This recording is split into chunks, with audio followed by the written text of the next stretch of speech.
அனுமதி கொடுக்கலன்றது வந்து பாத்தீங்கன்னா அவர் சொல்லி இருக்கிறாரு. புரியுதா சொல்றேன்? அனுமதி ஏன் கொடுக்கலன்னு நீங்க அவங்கள்ட்ட கேட்டீங்களா? அதான் சார், எதனால நீங்க தான் கேட்கணும் அவங்கள்ட்ட. என்கிட்ட கேட்டா அவங்க தரப்புல இருந்து பேசுனாங்களா? அனுமதிக்கு வந்து பாத்தீங்கன்னா இவர் வந்து மறுத்து தான் சொல்றாரு. ஜிம் அதான் அந்த பவுன்சரை வச்சு தடுத்தாங்கன்னு சொல்றாருல. அனுமதி ஏன் கொடுக்கலன்னு அவங்க தரப்புல நீங்க கேட்டீங்களா? என்னால இவ்வளவு முடியும்னு சொல்லிட்டு ஒரு 5 லட்ச ரூபா கூட மாதம் அனுப்பியிருக்கணும். இந்நேரம் யாருக்குறைய வந்து இதுவே ஒரு வருஷம் ஆக போகுது இல்லை, வழக்கு தொடுத்து எப்படியும் ஒரு வருஷம் இருக்குன்னு நினைக்கிறேன் சொல்றேன். அதனால இது வந்து நெகட்டிவ் பாசிட்டிவ் பேச முடியாது. இது ஒரு இடைக்கால தீர்ப்பு, அவ்வளவுதான். நீங்க எப்படிங்க முடிவு பண்ணீங்க? அவங்க கேட்கறாங்க, அவங்க நீதிமன்றம் முடிவு பண்ணுது. நீதிமன்றம் தானே அதை கேட்கணும்.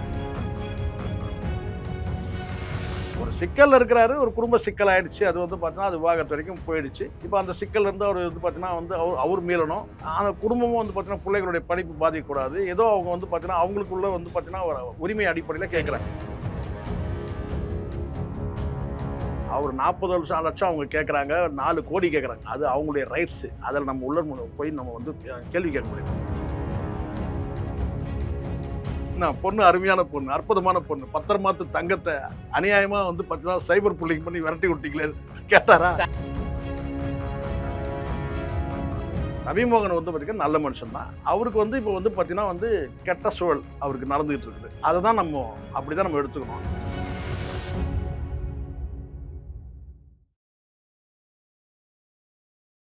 போர்வைக்கால அட்டகாச ஆடியோ ஆஃபர் ஸ்டார்ட் ஆகிருச்சு. போர்வைக்கால பொருட்கள் வாங்கி 1 கோடி மதிப்புள்ள கிஃப்ட் வின் பண்ண வாய்ப்பை பெறுங்க. ஹாய் யூஸ், இன்னைக்கு நம்ம யூடியூப்ல நம்முடன் இணைஞ்சிருக்க சிறப்பு விருந்தினர் மூத்த பத்திரிகையாளர் திரு சேகுரா ஜெய்சங்கர் அவர்கள். வாங்க பேசுவோம். வணக்கம். ஆக்டர் ரவிமோகன், கெனிஷா, ஆர்த்தி, இவங்களை பத்தி இஷ்யூ வந்து மாசம் வந்துட்டு சார் நம்மளும் பேசிட்டு இருக்கோம். ஆனா இப்போ வந்து இன்னொரு இஷ்யூ வந்திருக்கு. இஷ்யூன்னு சொல்ல முடியாது, ரவிமோகன் அவர்களுக்கு வந்து நியாயம் கிடைச்சிருச்சு அப்படின்னு வந்து ரவிமோகன் ஃபேன்ஸ் சொல்லியிருக்கு. என்னன்னா நீதிமன்றத்துல ஆர்த்தி ரவிமோகன் ஃபேன்ஸா? ஆமா சார், சரி, ஃபேன்ஸ் ஆதரவாளர் இப்படி நம்ம வச்சுக்கலாம். சரி, ஓகே. என்ன சொல்றாங்கன்னா நீதிமன்றத்துல தீர்ப்பு கொடுத்திருக்காங்க. ஆர்த்தி சைடுல 40 லட்சம் கேட்டாங்க, இல்ல 3 லட்சம் மட்டும் கொடுத்தா போதும், இன்னொன்னு பசங்களை பாக்குறதுக்கு அனுமதி கொடுக்கணும் அப்படின்னு நீதிமன்றத்தை சொன்னதா சொல்றாங்க சார். முதல்ல இந்த தீர்ப்பு நீங்க எப்படி பாக்குறீங்க? இது ஒரு இடைக்கால தீர்ப்பு தானேமா? இடைக்கால தீர்ப்பு. அவங்க வந்து 40 லட்சம் கேட்டிருந்தாங்க மெயின்டெனன்ஸ். 3 லட்ச ரூபா வந்து கோர்ட் வந்து கொடுத்துருக்கு. இது ஒரு இடைக்கால தீர்ப்பு. வழக்கு முடிஞ்சு நிரந்தர தீர்ப்பு வரும்போது தான் எது சரி எது தப்பு, எது யாருக்கு அதோட சரி தப்புன்னு சொல்ல முடியாது. நீதிமன்ற தீர்ப்பை யாருக்கு சாதகம் யாருக்கு பாதகம் இதெல்லாம் வந்து அப்போ தான் பேச முடியும். இப்போ வந்து என்னென்ன ஒரு இடைக்கால தீர்ப்பாக வழங்கப்பட்டிருக்கு. 2 தீர்ப்பு தான். ஒன்று 3 லட்ச ரூபா வந்து கொடுக்கணும். 2வது வந்து பிள்ளைகளை வந்து பார்க்கறதுக்கு விதிகளுக்கு உட்பட்டு பிள்ளைகளை சந்திக்கலாம் அப்படின்னு இருக்கு. அவ்வளோதான். இதில் எது யாருக்கு என்ன இதில் வந்து பார்த்திங்கன்னா வந்து நெகட்டிவ் பாசிட்டிவ் சொல்ல முடியும். எப்படி இருந்தாலும் வந்து பார்த்தீங்கன்னா ஒரு வந்து அவங்க 40 லட்சம் கேட்கட்டும் 30 லட்சம் கேட்கட்டும், மெயின்டெனன்ஸ் வந்து இது வரைக்கும் கொடுக்காம இவர் இருந்தவரை இப்போ மெயின்டெனன்ஸ் கொடுக்கணுன்றத ஆர்டர் ஆயிருக்கு. சரிங்களா? ஒரு 3 லட்ச ரூபாய் இடைக்காலமாக கொடுக்கணும்னு சொல்லியிருக்கு. ஸோ அதனால் வந்து இது வந்து பெரிய ப்ளஸ்ஸு மைனஸ் எல்லாம் பேசவே முடியாது. ஃபேன்ஸு பேசுகிறாங்கன்னா அவங்க வந்து அவருக்கு சாதகமாக இருக்கிறவங்க பேசுவாங்க. இப்போ பேச வைக்கிறது கூட வந்து முடியும். இப்போ அந்தக்கான வேலையும் செய்கிறாங்க சில பேர். ஆனால் பட் ரவிமோகன் அப்படி சொல்லலை. இதுன்னா அவருடைய பிள்ளைகளுக்கு அவர் கொடுக்குறாரு, அவ்வளோதானே. ஊரார் பிள்ளைக்காக கொடுக்குறாரு. அவர் பெற்ற பிள்ளைகளுக்கு அவர் மெயின்டெனன்ஸ் கொடுக்குறாரு. நீதிமன்றத்தை தீர்ப்பு அடிப்படையில் கொடுக்குறாரு. இது நீதிமன்ற தீர்ப்பு வரைக்குமே அவர் காத்திருக்கக்கூடாது. என்னை கேட்டால் நல்ல சரியான தகப்பன்னா செய்யணும். எப்படியும் என் பிள்ளைகளுக்காகன்னு சொல்லிட்டு அனுப்ப சொல்லிட்டு வந்து அவரே ஒரு 5 லட்ச ரூபா வந்து ஒரு மணி ஆர்டர் பண்ணியிருக்கலாம். இல்லை வந்து பார்த்தீங்கன்னா வந்து காசோலை அனுப்பியிருக்கலாம். ஏதாவது செஞ்சுருக்கலாம். தீர்ப்புக்காக காத்திருக்கணும்னு அவசியமே இல்லை. என்னால் இவ்வளோ முடியும்னு சொல்லிட்டு ஒரு 5 லட்ச ரூபா கூட மாதம் அனுப்பியிருக்கணும். இந்நேரம் யாருக்குறைய வந்து இதுவே ஒரு வருஷம் ஆக போகுது இல்லை, வழக்கு தொடுத்து எப்படியும் ஒரு வருஷம் இருக்குன்னு நினைக்கிறேன் சொல்கிறேன். அதனால் இது வந்து நெகட்டிவ் பாசிட்டிவ்னு பேச முடியாது. இது ஒரு இடைக்கால தீர்ப்பு, அவ்வளோதான். ஓகே சார், வந்து இன்னொரு விஷயம் பார்க்க வேண்டியது என்னன்னா, இப்போ ஆர்த்தி சைடில் 40 லட்சம் வந்து எங்களுக்கு ஜீவனாம்சம் வேணும்னு கேட்டிருக்காங்க. ஆனா இப்போ இவங்க, அதாவது ரவிமோகன் தரப்பு என்ன சொன்னாங்க, எதுக்கு 40 லட்சம், இவங்க ஸ்பேஸ்லயா வாழ்றாங்க, எதுக்கு அவ்வளவு அமௌண்ட் கொடுக்கலாம் கிடையாதுங்க. எதுக்கு சார் இவ்வளவு பெரிய அமௌண்ட்? அப்படிலாம் கிடையாது. பெரிய அமௌண்ட் சின்ன அமௌண்ட் இல்லை. அவங்கள பொறுத்த வரைக்கும் அவங்க லைஃப் ஸ்டைல் இவங்ககிட்ட எல்லாமே இருக்குங்களே. இருக்குது. இல்லை உங்களுக்கு தெரியுமா? உங்களுக்கு தெரியுமா சார்? சுஜாதா விஜயகுமார் அவர்களுக்கு இருக்கு பாருங்க. சுஜாதா விஜயகுமார் மாமியாருங்க. சரிங்க சார். மாமியாருக்கு இதுக்கு சம்பந்தமே இல்லை. அவர் என்ன டைவர்ஸ் யாரை பண்றாரு? மாமியாரையா பண்றாரு? சார் மனைவி தான் பண்றாங்க. மனைவிக்கு என்ன வருமானம் இருக்கு? அதுதான் இங்க கேள்வி. வருமானம் இருக்கு இல்லைன்றது. பிள்ளைகளுக்கு அவங்க வந்து கேட்கறாங்க, ஜீவனாம்சம் கேட்கறாங்க, மெயின்டெனன்ஸ் கேட்கறாங்க. மெயின்டெனன்ஸ் நீங்க கொடுக்கணுமா? தொகை எதுக்குன்னு நீங்க எப்படிங்க முடிவு பண்ணீங்க? அவங்க கேட்கறாங்க. அவங்க நீதிமன்றம் முடிவு பண்ணுது. நீதிமன்றம் தானே அதை கேட்கணும். நீதிமன்றம் இப்போ வந்து இடைக்காலமா தான் கொடுத்துருக்கு. அதான் அது நீதிமன்றமே சொல்லியிருக்காரு சார். 3 லட்சம் இப்போ சார் எதுக்கு 40 இப்போ லட்சம் 3 லட்சம் போதும்லாம் சொல்லல. நீங்களா ஒரு கற்பனை பண்ணிக்காதீங்க. இப்போ இடைக்காலமா ஒரு தீர்ப்பு கொடுக்குறாங்க அவ்வளவுதான்.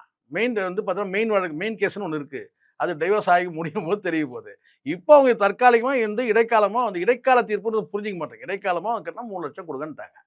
அவ்வளவுதான். நிரந்தரமா முடியும் போது அப்போ தெரியும். அப்போ நீதிமன்றத்துல கேள்விகள் வரப்போகுது. நீங்க எதுக்கு இவ்வளோ பெரிய தொகையை கேட்குறீங்க என்னன்னு சொல்லிட்டு அப்போ சொல்லுவாங்க. இங்கே ஒவ்வொருத்தருக்கும் ஒரு லைஃப் ஸ்டைல் இருக்கு சார். நம்ம அதில போய் நம்ம வந்து போய் உள்ள நுழைய முடியுமா? அவங்களுடைய வாழ்க்கை முறைன்றது எப்படி இருக்கு? ஒரு பெரிய ஸ்டார் இவரு. என்ன கோடிக்கணக்கான ரசிகர்கள கொண்ட ஒரு பெரிய ஸ்டாருடைய பிள்ளைகள். அவங்களுடைய லைஃப் ஸ்டைல் எப்படி இருக்கும்? இதுக்காக நான் பேசல. நம்ம முடிவு பண்ண முடியாது தம்பி. அவங்களுடைய கஷ்டம், அவங்களுடைய பிள்ளைகள். அவரு வந்து அவங்க கேட்குறாங்க. அவரு வந்து பார்த்தீங்கன்னா, விருப்பப்பட்டு குடுக்குறாரு. இதெல்லாம் நீங்க சொல்றீங்க. அம்பானியோட வந்து பார்த்தீங்கன்னா வந்து பிள்ளைங்க எவ்வளோ பெரிய குடும்பம், எவ்வளோ பெரிய கோடீஸ்வரர் குடும்பம்.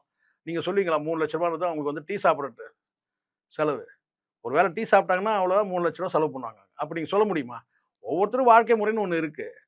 புரியுதா சொல்றது? ரூ. 30,000 வந்து பார்த்தீங்கன்னா வந்து குடும்பம் நடத்துறவன் இருக்கலாம். ரூ. 10,000 குடும்பம் நடத்துறவன் இருக்கிறான். அதே வீட்டு வாடகை வரும்போது ஒரு ரூ. 3,000 ரூ. 4,000 வீட்டு வாடகை குடுத்துட்டு, அ ஒரு வந்து பார்த்தீங்கன்னா, ஒரு 10க்கு 10 ரூம்லயே குடும்பம் நடத்துறவங்கலாம் இருக்கிறாங்க. ஒவ்வொருத்தருடைய வாழ்க்கை முறை ஸ்டைல்னு ஒண்ணு இருக்குல்ல. சொல்லுங்களேன். ஒரு வந்து பார்த்தீங்கன்னா வந்து சொல்லுவாங்கல்ல, ஒரு சின்ன ஒரு குடிசையில வந்து வாழக்கூடியவங்களும் இருக்கிறாங்க. மொத்த மாத வருமானமே ரூ. 7,000 தான். எனக்கு தெரிஞ்சு எனக்கு வந்து ஒரு குடும்பம் இருக்கு. மொத்த வருமானமே ரூ. 7,000 தான். ஒரு சின்ன குடிசையில அவங்க வந்து வாழ்ந்துட்டு இருக்கிறாங்க. இதெல்லாம் நம்ம சொல்ல முடியுமா? ஆனா இன்னொரு தகவலும் வெளிய வருது. இவங்க வந்து 40 லட்சம் கேட்டதுக்கு காரணமே, ரவிமோகன் அவர்கள் வந்து கொஞ்சம் கொஞ்சமா அவர் சம்பாதிச்ச சொத்தை வந்து அழிச்சிட்டு இருக்காரு. அது 40 நம்ம லட்சம் மூலமா அவ்ளோ ஒரு குடும்பத்துக்குள்ள போய் நம்ம அப்படி பார்க்க முடியாதுல்ல. இவரு என்ன இல்ல அது அழிச்சாருன்னு தெரியாது. உண்மைங்களா? இல்ல எப்படி இருந்தாலும் ஒரு பெண்ணோட ஒரு தொடர்புல இருக்கிறாருன்றது ஊரறிஞ்ச விஷயமாச்சு. வேற அது வரைக்கும் தான் நம்ம பேச முடியும். அவருக்கு எவ்வளோ சொத்து எழுதி வச்சாரு, அவங்க சொத்த இவரு வாங்குனாரா, இவங்க சொத்த அவரு நமக்கு தெரியாதுல்ல. ஆனால் ஒரு விவாகரத்து வழக்கு போகுது. மெயின்டனன்ஸ அவங்க கேட்குறாங்க அவ்வளோதான். இவரு வந்து என்ன பண்ணாரு, அவ்வளோ பண்ணாரு. அது நம்ம சொல்ல அவங்க நோக்கம் என்ன ஏதுன்னுலாம் நமக்கு தெரியாதுல்ல. தெரியாத விஷயத்த நம்ம பேசக்கூடாது.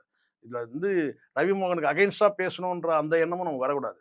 ஒரு சிக்கல்ல இருக்கிறாரு. ஒரு குடும்ப சிக்கல் ஆயிடுச்சு. அது வந்து பார்த்தீங்கன்னா, அது விவாகரத்து வரைக்கும் போயிடுச்சு. இப்ப அந்த சிக்கல்ல இருந்து அவரு வந்து பார்த்தீங்கன்னா வந்து அவர் மீளணும். அந்த குடும்பமும் வந்து பார்த்தீங்கன்னா, பிள்ளைகளுடைய படிப்பு பாதிக்கக்கூடாது. ஏதோ அவங்க வந்து பார்த்தீங்கன்னா, அவங்களுக்குள்ள வந்து பார்த்தீங்கன்னா, ஒரு உரிமை அடிப்படையில சரி நீங்க கேட்குறாங்க. ஒரு விஷயம் சொன்னீங்க. சிக்கல் இருக்கக்கூடாது ஆமா. அப்படின்னு. இப்போ ரவிமோகன் அவர்கள் வந்து சொந்த ஒரு புரொடக்ஷன் கம்பெனி ஆரம்பிச்சாரு. அதுவும் வந்து இப்ப சரியா போகல. அப்படின்னு சொன்னது தொடர்ந்து யார் சொன்னது? சரியா போகலன்னு. அவர் சொன்னாரா? அவர் அவர் தரப்புல உங்களுக்கு எப்படி தெரியும்? அவர் தரப்புலன்னு சொல்லக்கூடிய விஷயம் சார். தரப்புல இருந்து யாரு?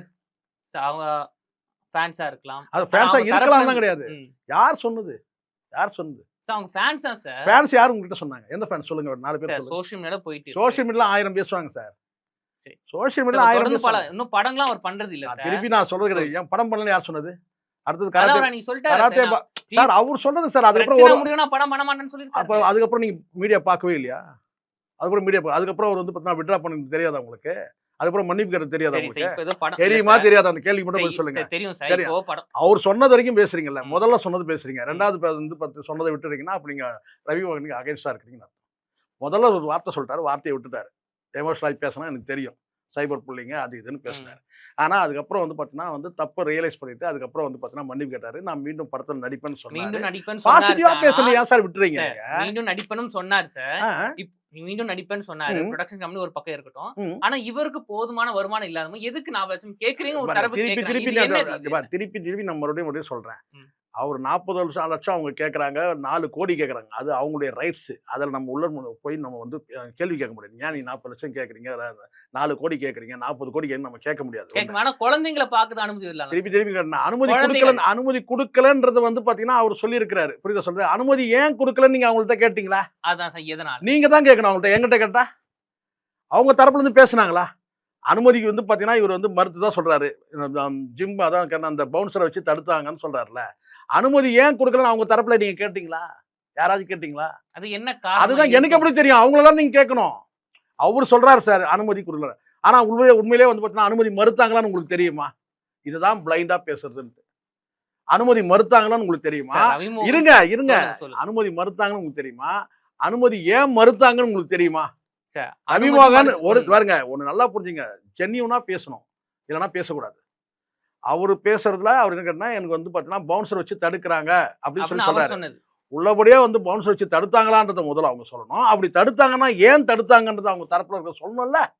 இப்போ வந்து கோர்ட்டே அனுமதி கொடுத்திருக்கு. இனி என்ன நடக்குதுன்னு பார்க்கலாம். அப்ப நீதிமன்ற உத்தரவு பெற்ற பிறகு அப்போ வந்து பார்த்தீங்கன்னா வந்து விதிகளுக்கு உட்பட்டு வந்து சந்திக்கலாம்னு இருக்கு. அடுத்தது என்ன நடக்குதுன்னு பார்க்கலாம். அதுக்குள்ள நாம வந்து ஒரு ஜட்ஜ் ஆயிடக்கூடாது சார் இங்க. நீதிமன்றம் ஒரு தீர்ப்பு வழங்கியிருக்கு. நீதிமன்றத்துல ரூ. 3,00,000 வந்து குடுக்க சொல்லியிருக்கு. இவங்க ரூ. 40,00,000 கேட்டிருக்காங்க. நீதிமன்றம் ரூ. 3,00,000 குடுக்க சொல்லியிருக்கு. அதுக்கப்புறம் வந்து பார்த்தீங்கன்னா, பிள்ளைகள சந்திக்கலான்னு 2 டிமாண்டு. இது அவர் வந்து பிள்ளைகள அவர் போய் சந்திக்கிறாரா? அதுக்கப்புறம் அவங்க வந்து சந்திக்கிறதுக்கு வந்து பார்த்தீங்கன்னா, எப்படின்னா அனுமதி குடுத்து தான் ஆகணும். இது வந்து ஒரு வகையில நல்லது கூட சார் இது. ஏன் சார் நீங்க நெகட்டிவா திங்க் பண்றீங்க? கணவனும் மனைவியும் சேர்றதுக்கு பிள்ளைகள் கூட உதவி பண்ணலாம்ல. இப்ப சந்திக்காமயே இருக்கிறாங்கல்ல. நல்லதே நினைக்க மாட்டீங்களா நீங்க? சரி, நல்லது நினைக்கல சார். இல்ல ஒரு மக்களோட குடும்பம் இல்ல சார் இப்போ நீங்க ம். இப்படி எடுத்துங்க சார் எதார்த்தம். சொல்லுங்க. இப்போ வந்து பார்த்தீங்கன்னா வந்து பிள்ளைகள் வந்து ரவிமோகன போய் சந்திக்கும்போது, அங்க எப்படியும் ஒரு அடுத்த கட்ட டாபிக் ஓடும்ல. அடுத்தது பிள்ளைகள் எத பத்தி பேசுவாங்க? அம்மாவ பத்தி பேசுவாங்கல்ல. ஏன் டாடி இப்படி இருக்கீங்கன்னு பிள்ளைங்க கூட கேட்கலாம்ல. அதான் சார் அததான் சார் அதத்தான் ரவிமோகன் சொல்றேன். தரப்பும் கொஞ்சம் கேக்குது. நல்லத ஏன் நினைங்களான்றேன். நீங்க முன்னாடியே ஏன் அனுமதிக்கல? இப்ப திருப்பி கோர்ட் திருப்பி சொன்னது நான் மறுபடியும் மறுபடியும் அனுமதிச்சாங்க. ஏன் அதுதான் அனுமதிக்கல? கேக்குறேன். என்ன கேட்காதீங்க சார் அனுமதிக்கலன்ட்டு. நானா வந்து அவங்க குடும்ப வழக்கறிஞரா என்ன கேட்கறீங்க? ஆனா அதுக்கு இன்னொரு அவங்க தகவல் வந்து அனுமதிக்கலனா, ம். அவங்க ஏன் அனுமதிக்கலன்றது அவங்க அது சொல்லணும். கெனிஷா தான் ஒரு காரணம்ன்றாங்களே சார். அதுக்கு அது எனக்கு என்ன? தெரியாதுல்ல. அது அது உண்மையா? சொன்னவங்க யாரு சொல்லுங்க? அது உண்மையா? இல்ல சார் சொன்னவங்க யாரு? இப்போ சொல்றேன். ஒரு தகவல் இல்ல வந்து சார் சொன்னவங்க யாரு சார்? கெனிஷா தான் காரணம் சொன்னவங்க யாரு? இல்ல சார் பத்திரிக்கையில பாக்க தகவல் எல்லாத்தையும் நீங்க இல்ல அது முதல்ல உண்மையான்னு கேக்குறேன். எனக்கு தெரியாதுல்ல. எனக்கு எப்படி தெரியும்? அவர் வந்து பாத்தீங்கன்னா, இது ரவிமோகன்ட்டே கேளுங்க. ரவிமோகன் தான் சொன்னார். ரவிமோகன் என்ன சொன்னாரு? அவங்க போயிட்டாங்கன்னு சொன்னாரு. ஊர விட்டே போயிட்டாங்க. எல்லாரும் நீங்க தான் விரட்டி விட்டீங்கன்னு உங்கள தான் சொன்னாரு. நல்ல பொண்ணு. இது பத்திரமாத்து தங்கம். அத விரட்டி விட்டீங்கன்னு சொல்லி உங்கள தான் சொன்னாரு. அப்பழுக்கற்ற பொண்ணு. அற்புதமான ஒரு பொண்ணு. எது? அந்த ஒரு படத்துல இந்த கவுண்டமணியும் செந்திலும் வந்து பொண்ணு பார்க்க போவாங்க. அப்போ ஒரு பொண்ண வந்து வடிவேலு தான் அவங்க என் பத்திரமாத்து தங்கத்த இது பெண் கேட்டு வந்திருக்கிறாங்க 2 பேரும். கவுண்டமணியும் வந்து செந்திலும் வந்து பெண் கேட்டு வந்திருப்பாங்க. அப்போ பொண்ண வர வைப்பாங்க. இது என் பத்திரமாத்து தங்கத்த உங்ககிட்ட அந்த மாதிரி பொண்ணு அருமையான பொண்ணு, அற்புதமான பொண்ணு. பத்திரமாத்து தங்கத்த அநியாயமா வந்து பார்த்தீங்கன்னா, சைபர் புல்லிங் பண்ணி விரட்டி விட்டீங்களே கேட்டாரா? சார் ஆனா அவங்க தான் போன மாசம் ஏதோ பில்லி சுனி வைக்கல சார் அதெல்லாம் வந்து சிக்கினாங்க சார். நான் தான் சொல்றேன்ல தம்பி. நம்புறவங்களுக்கு பில்லி சூனியம் இதெல்லாம். நம்ம வந்து பார்த்தீங்கன்னா வந்து கடவுளையே நம்பாதவங்க. ம். உங்களுக்கு எப்படின்னு தெரியாது. நமக்கு உள்ளபடியே எனக்கு வந்து பெருசா அதுல வந்து பார்த்தீங்கன்னா வந்து இருந்தா இருந்துட்டு போட்டோம் பில்லி சூனியம்.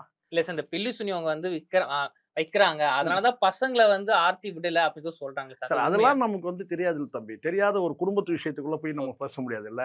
அவங்க வந்து அந்த மாரி ஒரு கேரக்டர் இருந்து எப்ப தெரியும் உங்களுக்கு? பில்லி சூனியம் வைக்கிறது எப்ப தெரியும்? போன துபாய் மாசம் துபாய் மேட்டர் துபாய். தெரியும். சரிங்களா? இன்னும் அவங்களுக்கு எவ்வளவு கைகள் வந்து கலைகள் இருக்குன்னு உங்களுக்கு தெரியுமா? அது ஒரு கலைங்க அது. பில்லி சூனியம் வைக்கிறது. புரியுதா? அது வந்து இனிமே தானே தெரிய வரும். இப்ப அவங்க மூலமா தான் தெரிய வந்திருக்கு. அது கூட ஒரு வந்து பார்த்தீங்கன்னா வந்து ஒரு பெண் மூலமா ஒரு வந்து பெண் வந்து பேட்டி மெர்லின்ற கொடுத்தாங்க. ஒரு பெண் பேட்டி குடுத்தாங்க. அப்ப தெரிய வருது. ஓ! அவங்களுக்கு பில்லி சூனியம்லாம் தெரியுமான்ட்டு. அது பயந்து தான் பசங்கள விடுறதில்லன்னு இல்ல சொல்றாங்க. மேபி அது இருக்கலாம். நம்ம சொல்ல முடியாதுல்ல தம்பி. இப்போ ரவிமோகன் வந்து ஒரு நல்ல ஒரு உறவு முறையோட இருக்கிறார், நட்போட இருக்கிறார்னா, இப்ப நீங்க உதாரணத்துக்கு இப்போ பிரபுதேவா எடுத்துங்க. பிரபுதேவாவோட வந்து பார்த்தீங்கன்னா, வந்து 2வது மனைவி வந்து உள்ள பிள்ளைகளோட, முதல் மனைவியோட பிள்ளைகள் வந்து சகஜமா விளையாடிட்டு இருப்பாங்களாம் வீட்ல. ஸோ அது வந்து ஒரு வகையான வந்து பார்த்தீங்கன்னா, அது ஒரு வந்து என்ன என்ன சொல்றதுக்குன்னா, அது வந்து அவங்க எடுத்துக்கிற வந்து அண்டர்ஸ்டாண்டிங் புரிஞ்சுக்கிட்டாங்க. அவங்க ஒரு குடும்பத்தோட இருக்கிறாங்கன்னு சொல்றாங்க. நம்ம பார்த்தது தான் நம்ம வந்து கேள்விப்பட்டது தான் நம்ம பேசுறோம். இவங்க அப்படி இல்லல்ல. ஒரு விசித்திரமான ஒரு வினோதமா இருக்கிறதுனால தானே இப்போ வந்து சிக்கல் இது. இப்போ தகவல் வந்து பார்த்தீங்கன்னா, உங்களுக்கு தெரியுமா? எனக்கு தெரியுமா? பில்லி சூனியம் வைக்கிறது. யார் மூலமா தெரிய வந்துச்சு? இதே கெனிஷா மூலமா இன்னொரு பெண் கிட்ட பேசி, அந்த பெண் வந்து பேட்டி குடுத்து, அந்த பெண் மீது எதுவும் நடவடிக்கை எடுக்கலையே. மெர்லின் மீது ஏதாவது நடவடிக்கை எடுத்தாங்களா? இல்லையே. அவங்க தான் நடவடிக்கை எடுத்து இவங்க துபாயில போய் இப்ப வந்து பணம் கட்டிட்டு வந்தாங்கன்னு தகவல் இருக்கு. ஸோ இதனால வந்து பார்த்தீங்கன்னா, இந்த பில்லி, சூனியம் இதெல்லாம் வந்து பார்த்தீங்கன்னா, அவங்களோட வந்து அவங்க கிட்ட இருக்குதுன்றது போன மாசம் நமக்கு தெரிய வந்துச்சு. சரிங்க சார். இது நிறைவான இது வந்து பார்த்தீங்கன்னா, அவங்க குடும்பத்தில எப்படி எடுத்துக்கலாம்னு சொல்ல முடியாது. இந்த மாரியான ஒரு மோசமான ஒரு தொடர்புல இருக்கும்போது, விரும்பாத கூட இருக்கலாம். அவங்க மட்டும் தானா ஏத்துக்கல வந்து கெனிஷாவ. ரவிமோகனுடைய அவங்க அப்பா, அம்மாவும் தான் ஏத்துக்கல. புரியுதுங்களா சொல்றது? ஸோ ரவிமோகன் மீண்டும் ஆரம்பிச்ச இடத்துக்கு வந்துர்றேன் நானு. ரவிமோகன் வந்து பார்த்தீங்கன்னா, நல்ல மனுஷன் தான். அவருக்கு வந்து இப்போ வந்து பார்த்தீங்கன்னா வந்து கெட்ட சூழல் அவருக்கு நடந்துகிட்டு இருக்குது. அததான் அப்படிதான் நம்ம எடுத்துக்கணும். இப்போ அவர் வந்து கொண்டாடுறதுக்கு வந்து ஒண்ணும் கிடையாது. எப்படி இருந்தாலும் வந்து பார்த்தீங்கன்னா, அவர் மகன்களுக்கு வந்து அவங்க மகனுக்கு தான் அவர் குடுக்குறாரு. இதுல நீங்களோ நானோ வந்து பார்த்தீங்கன்னா வந்து வருத்தப்படுறதுக்கு ஒண்ணும் அவர் கிடையாது. கடமை. அவர் கடமைய அவர் செய்றாரு. அவங்க பெத்த பிள்ளைங்களுக்கு அவர் தராரு. அவ்வளவுதானே. சரி இப்ப நிறைவான பிள்ளைகள் மூலமா நல்லது நடக்குமான்னு யோசிங்க. பிள்ளைகள் வந்து அப்பா கிட்ட பேசுறாங்க. அப்பா கிட்ட பேசும்போது பார்த்தீங்கன்னா, அம்மாவ பத்தி சொல்லுவாங்க.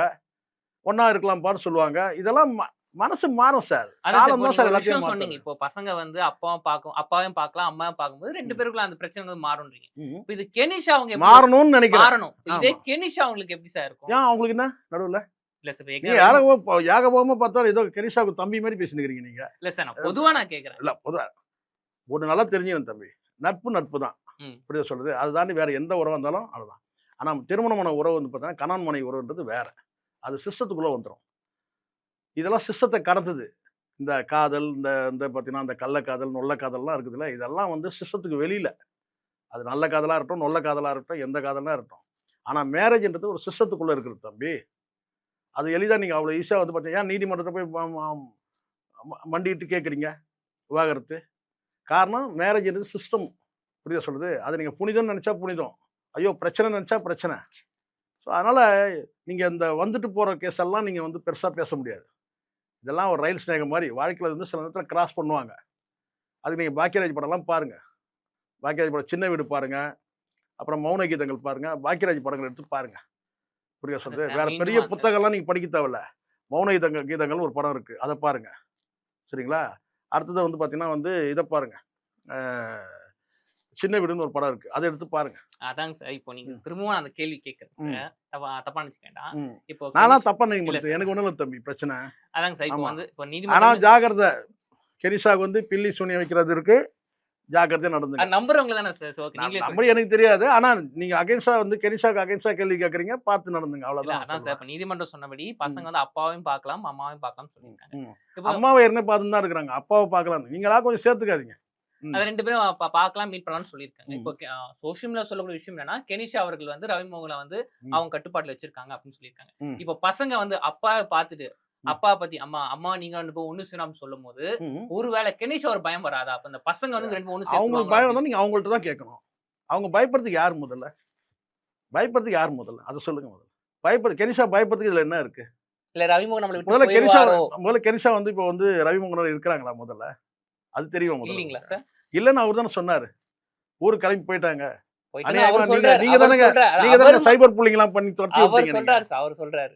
சொல்லுங்க. சரி. சமீபத்துல அவர் வந்து ஒண்ணா பார்க்க முடியல. ஸ்டேஜ்ல தனியா தான் வராரு. தனியா தான் போறாரு. ஸோ தனியா தான் வந்து ஸ்டேஜ் டிராமால தனியாலாம் பண்றாரு அவரு.